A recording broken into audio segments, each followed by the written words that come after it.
Nagastra 1 Israeli നിർമ്മിത ഹാരോപ്പ് ഡ്രോണുകൾ. ഈ പേരുകളാണ് പാകിസ്ഥാന്റെ നേർക്കുള്ള ഇന്ത്യൻ തിരിച്ചടിയിൽ ഉയർന്നു കേൾക്കുന്നത്. ഇവർ തന്നെയാണ് യുദ്ധത്തിലെ ഹീറോസ്. ഓപ്പറേഷൻ സിന്ദൂരിൽ ഭീകര കേന്ദ്രങ്ങൾ തകർക്കാനും ഇവയാണ് ഇന്ത്യ ഉപയോഗിച്ചത്. 2021 കരസേന ഇസ്രയേലിൽ നിന്ന് 100 സ്കൈ സ്ട്രൈക്കർ ഡ്രോണുകൾ വാങ്ങിയിരുന്നു. നാഗ്പൂരിലെ സോളാർ ഇൻഡസ്ട്രീസ് തദ്ദേശീയമായി നിർമ്മിച്ച 480 നാഗാസ്ത്ര 1 യൂണിറ്റുകൾ കഴിഞ്ഞ വർഷമാണ് കരസേനയ്ക്ക് ലഭിച്ചത്. ചാവേർ ഡ്രോണായ ഇത് ലക്ഷ്യത്തിൽ ഇടിച്ചു കയറി സ്ഫോടനം നടത്തും. ആക്രമണത്തിൽ സ്വയം തകരുന്ന നാഗാസ്ത്രയുടെ അവശിഷ്ടം കാണിച്ചാണ് ഇന്ത്യൻ ഡ്രോണുകൾ വെടിവെച്ചിട്ടു എന്ന് പാകിസ്ഥാൻ വീമ്പിളക്കിയത്. നിശ്ചിത ദൂരത്തിരുന്ന് നിയന്ത്രിച്ച് കൃത്യമായ ലക്ഷ്യത്തെ തകർക്കുന്ന ലോയിറ്ററിംഗ് മ്യൂണിഷൻ സിസ്റ്റം എന്ന് അറിയപ്പെടുന്നവയാണ് ഇവ. ബങ്കറുകൾ, ടാങ്കുകൾ, വ്യോമതാവളങ്ങൾ, മിസൈൽ കേന്ദ്രങ്ങൾ, മറ്റ് അടിസ്ഥാന സൗകര്യങ്ങൾ തുടങ്ങിയവ തകർക്കാൻ ഉപയോഗിക്കുന്ന ആയുധങ്ങളുടെ കൂട്ടത്തിലാണ് ഇവ വരിക. GPS ഉപയോഗിച്ച് കൃത്യതയോടെ ശത്രുവിനെ കണ്ടെത്തി നിർവീര്യമാക്കാൻ നാഗാസ്ത്രയ്ക്ക് സാധിക്കും. 9 കിലോഗ്രാമാണ് ഈ ഇന്ത്യൻ നിർമ്മിത ചാവേർ ഡ്രോണിന്റെ ഭാരം. 15 കിലോമീറ്റർ റേഞ്ചിലേക്ക് ഡ്രോൺ തൊടുത്തുവിടാനാകും. വളരെ ചെറിയ തോതിലുള്ള തരംഗങ്ങൾ മാത്രം സൃഷ്ടിക്കുന്നതിനാൽ 200 മീറ്റർ ഓൾട്ടിറ്റ്യൂഡിന് മുകളിൽ തിരിച്ചറിയപ്പെടാത്ത വിധം പറക്കാനും ഈ ഡ്രോണിന് സാധിക്കും. 1 കിലോഗ്രാം തൂക്കമുള്ള മാരക സ്ഫോടക വസ്തുക്കളെ വഹിക്കാനുള്ള ശേഷിയുമുണ്ട്. രാത്രിയും പകലും വ്യക്തമായ കാഴ്ച നൽകുന്ന നിരീക്ഷണ ക്യാമറകൾ അടങ്ങുന്നതാണ് ഈ ഡ്രോൺ. കടുത്ത താപനിലയിലും ഡ്രോൺ പ്രവർത്തിക്കുന്നതാണ്. ഉയർന്ന ഓൾട്ടിറ്റ്യൂഡുകളിലും നാഗാസ്ത്ര 1 പ്രവർത്തനക്ഷമമാകും. താരതമ്യേന തീവ്രത കുറഞ്ഞ ഭീഷണികൾക്കെതിരെ പ്രയോഗിക്കാവുന്ന ചിലവ് കുറഞ്ഞ പ്രതിരോധ മാർഗമായി ചാവേർ ഡ്രോണുകൾ ഉപയോഗിക്കാം. ശത്രുവിനെ കേന്ദ്രീകരിച്ച് ഡ്രോൺ അയച്ചു കഴിഞ്ഞതിന് ശേഷം ആവശ്യമെങ്കിൽ ദൗത്യം ഉപേക്ഷിക്കാനും ഡ്രോൺ തിരിച്ചെടുക്കാനും പുനരുപയോഗിക്കാനും സാധിക്കും എന്നതാണ് ഏറ്റവും വലിയ സവിശേഷത. ശത്രുക്കളുടെ പരിശീലന ക്യാമ്പുകൾ, ലോഞ്ച് പാഡുകൾ എന്നിവയ്ക്കെതിരെയും നുഴഞ്ഞുകയറ്റക്കാർക്കെതിരെയും പ്രയോഗിക്കാൻ ഉചിതമായ പ്രതിരോധ സംവിധാനമാണ് നാഗാസ്ത്ര 1. നിശബ്ദ കൊലയാളി എന്നാണ് നാഗാസ്ത്ര 1 അറിയപ്പെടുന്നത്. ശബ്ദമില്ലാതെ താണു പറക്കുന്നതുകൊണ്ട് തന്നെ നാഗാസ്ത്രയെ കണ്ടുപിടിക്കാൻ വളരെ പ്രയാസമാണ്.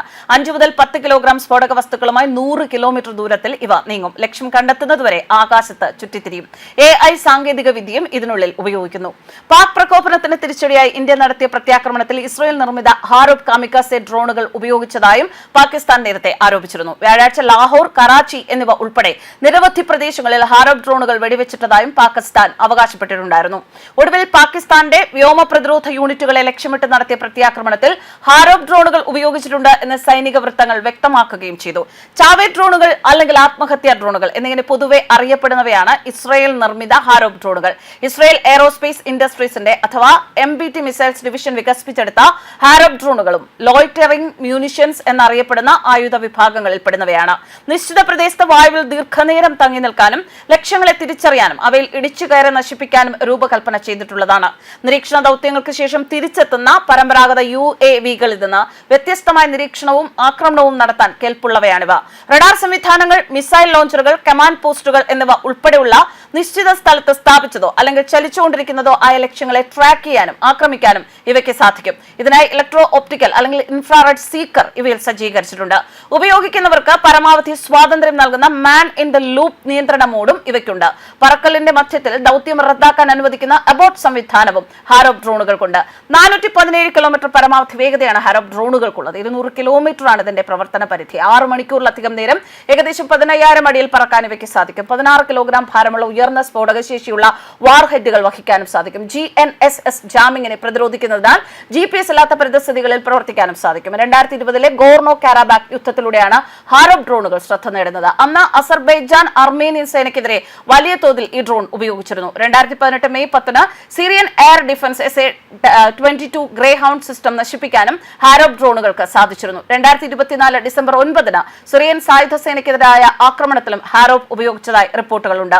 2000ന്റെ മധ്യത്തിലാണ് ഇന്ത്യൻ വ്യോമസേന ഹാരോപ്പ് ഡ്രോണുകളിൽ താൽപര്യം പ്രകടിപ്പിക്കുകയും 2009 ഏകദേശം $100 ബില്യൺ ഹാരോപ്പ് ഡ്രോണുകൾ വാങ്ങുന്നതായി പ്രഖ്യാപിക്കുകയും ചെയ്തത്. 2019 ആയപ്പോഴേക്കും ഇന്ത്യ ഹാരോപ്പ് ഡ്രോണുകളുടെ ശേഖരം ഗണ്യമായി വർദ്ധിപ്പിച്ചിരുന്നു. പാകിസ്ഥാൻ, ചൈന എന്നീ രാജ്യങ്ങളുമായുള്ള അതിർത്തികളിൽ നിരീക്ഷണവും പ്രതിരോധ ശേഷിയും ശക്തിപ്പെടുത്തുന്നതിനായിട്ടായിരുന്നു ഈ നീക്കം. ഇന്ത്യയും ഇസ്രയേലും കൂടാതെ നിരവധി രാജ്യങ്ങൾക്കും ഹാരോപ്പ് ഡ്രോണുകൾ സ്വന്തമായിട്ടുണ്ട്. എന്തായാലും തിരിച്ചടി വീണ്ടും ആരംഭിച്ചിരിക്കുകയാണ്. വീണ്ടും പ്രകോപനമില്ലാതെ പാകിസ്ഥാന്റെ നീക്കത്തിൽ മറുപടി കൊടുക്കുകയാണ് ഇന്ത്യൻ സേന. ഇന്ത്യൻ സേനയ്ക്ക് കരുത്തായി ഒരുപാട് ആയുധങ്ങളും നമ്മുടെ പക്കലുണ്ട്. ആ ആയുധങ്ങളുടെ കൂട്ടത്തിൽ തദ്ദേശീയമായ ആയുധങ്ങളുമുണ്ട്. ഇതുപോലെ വിദേശത്ത് നിന്ന് എത്തുന്ന, വിദേശ രാജ്യങ്ങളുടെ കയ്യിൽ നിന്ന് വാങ്ങുന്ന, ഇസ്രയേൽ പോലുള്ള രാജ്യങ്ങളുടെ കയ്യിൽ നിന്ന് വാങ്ങുന്ന പ്രവർത്തനക്ഷമമായ ആയുധങ്ങളുമുണ്ട്. അത് തന്നെയാണ് ഇന്ത്യൻ സേനയുടെ കരുത്തും ബലവും. News desk കർമാൻസ്.